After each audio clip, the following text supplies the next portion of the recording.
Alright, hey y'all, I just want to make a quick little video showing the abundance of fruit that we have going on right now in the second week of July. Currants, yostaberries, raspberries, mulberries. It's way more than we can eat on a daily, and that's awesome. It's time to start putting some stuff away. First up is the pink currants here, the champagne currants. These are probably one of the tastiest, I think, of the currants.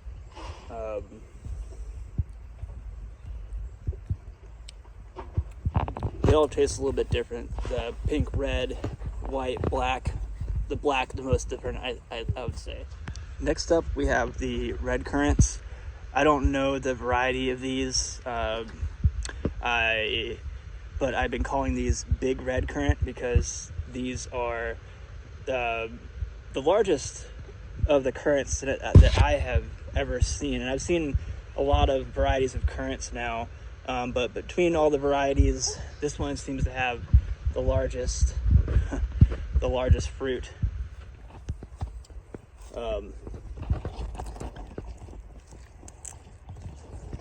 Yeah, I don't know what it is, but they have really big currants on them. And I just harvested a bunch of these, so there's not too many on here, but this is golden raspberry. This is an ever-bearing raspberry, and when I say ever-bearing, it really is ever-bearing. This particular bush here we'll still be eating raspberries every day up until October. That's pretty amazing. Let's see, and I just harvested from this yostaberry bush here.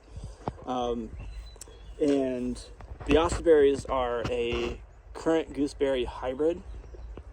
Let me show you the difference here in size. That's the red currant, the largest of the red currants, or pretty much the largest of the currants that I've seen. And that's the typical size of a yostaberry, much larger. Here we have a Pakistan mulberry. It's actually just dropping mulberries. That's why I have this tarp down underneath. Every day, come out and harvest. This is a tiny one. Let's see. This one here is almost right.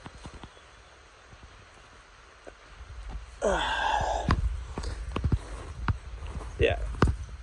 So you can see it's just as long as my index finger, pretty much. No. Okay. One little bite.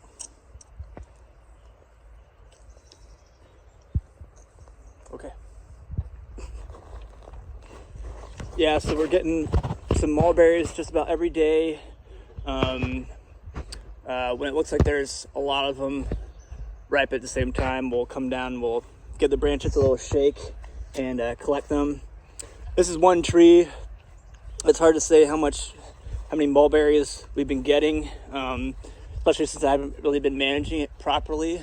I don't really want to guess how many pounds of mulberries I've gotten so far, or how much it produces in a season, but maybe, yeah, I'm not gonna guess. I don't know. This here is the another of my main mulberry trees. This is Illinois everbearing, and as the name implies, it's everbearing, so it ripens unevenly. The Pakistan mulberry, actually, I would argue somewhat that it's everbearing as well, because it doesn't ripen off fruit all at the same time. But they both have really exceptional flavor. Both have really exceptional flavor, and the Illinois everbearing is considerably smaller on average, like a third, I'd say, the size of a average Pakistan mulberry.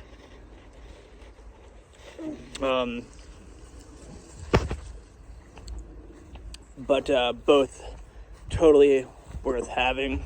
around.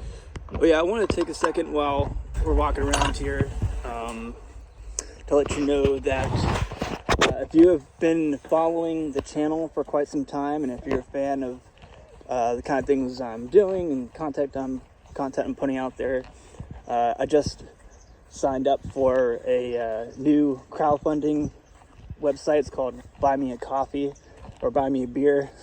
BuyMeACoffee.com though. You can do a one-time donation and show your support for the channel. They make it really easy to do so. So go and check that out. I'll put the link in the description here. All right, let's keep checking out and see what berries are ripe right now. Here's one of my several gooseberry plants. I can't remember the name of this variety, but this is the size of it. It's on average, these ones are a little bit, just a little bit smaller than Yosta berries. I have one that makes considerably larger berries called Jian. But Yosta berry or gooseberries, I feel like are just. I prefer the flavor of the gooseberries to the currants. Some people would not agree, but I really like them, and they're kind of thorny. So I have not had anything eating on them. This is another one of the gooseberries that's just loaded with fruit. Considerably smaller fruits on this one. Yeah, considerably smaller, but still tasty. Let's look here. I'm going to show you the size difference of the Jian. They're not quite ripe, but let's see here. All right, so the larger one here is the Jian, and the other one is the unknown variety. So you can see it's like 3 or X times larger. Yeah, not quite ripe, but almost there. The difference between when the gooseberries start looking ripe, the difference in flavor between, well, I mean, we're talking about fruit, like that's kind of a given, but some fruit more than others, but the gooseberries just really change their flavor between the time that they're like almost ripe to where they're like really ripe. And so if you don't like gooseberries, make sure that you have actually tried some legit ripe ones, and then come talk to me. And so not berries, but I mean, we also have autumn olives, but those won't be ready until the winter or the fall. They're fall producing berries. And I'll show you how many buds are on those right now. It's but just chock full of these buds. There's going to be a lot of berries, and there's going to be a lot of birds. Let's see. So I recently made a video of the orchard showing some things, but we have Orchis pear, which is a really good producer, and this is a broken tree. It broke branches, but I think we'll get some of this fruit to ripen off. Really heavy fruit load this year. Some other European pear. I can't remember exactly which one this is. I think good plant tags in there somewhere. Plums. Pretty sure it's a Methley plum. Then Shinseki Asian pear. These will get about 2.5 to 3 times the size of what they are right now. At least they should. Then we have another Orchis pear, apples, and that's pretty much it for right now.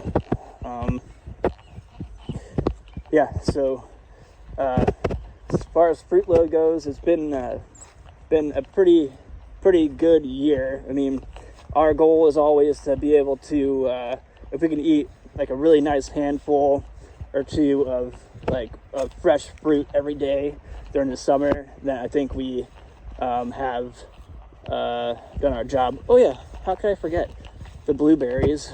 Let's go check those out. Yeah, so I guess no homestead is complete without blueberries. We have 4 or 5 relatively large bushes.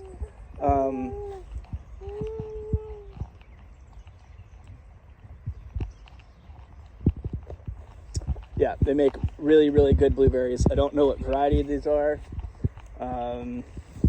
but they produce pretty well. They didn't really do well last year for some reason, but I guess what I'll say is I've found that what made me not really want to put a lot of effort into blueberries in the past is just the thought that they were going to be particularly challenging to grow. But like they always say, oh, they need acid soil, they prefer acid soil and stuff, and they need a bunch of fertilizing. Like, we don't really have acid soil here, and I don't do any fertilizing, and these plants have been in the ground for 9 years, and all but last year, for some reason, they have produced a lot of blueberries. So I don't know what that's all about. So my takeaway there is plant it, and if they do well, then lucky you. You're one of your yard, your soil doesn't need fertilizing for now. Granted, I do put down mulch and things. In the years past, I've done a lot of mulching, so that probably has a lot to do with it, and maybe in several years some more. So it's not completely a set it and forget it, but definitely not. They're not as finicky in my experience as one may have you think. Okay, well, this is already going on pretty long, so we'll go ahead and end it here.